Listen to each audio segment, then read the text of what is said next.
Hi hello నమస్తే welcome back to my channel Aira talk. So ఈరోజు నేను చెప్పబోయే విషయం మీ అందరికీ కోపం రావచ్చు, చిరాకు రావచ్చు కొందరి పేరెంట్స్కి, but please don't mind. So ఒక ఫ్యామిలీలో ఇద్దరు కొడుకులు ఉన్నారనుకో, లైక్ ఒక కొడుకు, పెద్ద కొడుకు, చిన్న కొడుకు.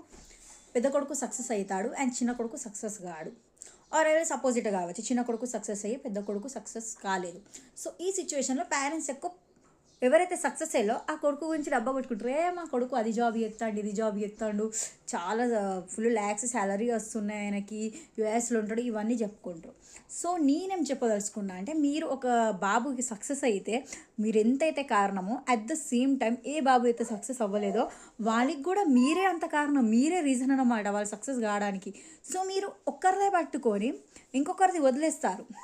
So I mean to say that మీరు ఈ డబ్బాలు కొట్టుకున్నాడు బంద్ చేయండి. బికాస్ మీరు ఎవరినైతే కొడుకుని సక్సెస్ చేసిలో ఆ సెకండ్ కొడుకుని కూడా మీరు అదే ట్రాక్లో సక్సెస్లో తిప్పేయడానికి మీరు ట్రై చేయండి తప్ప ఒక్కరి గురించి డబ్బా కొట్టుకుంటే ఇంకొకటి మస్తు బాధపడతారు. ఇది మీరు అర్థం చేసుకోవాలి.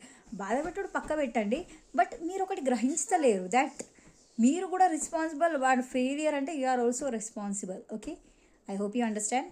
If you hurt I'm really very sorry. By.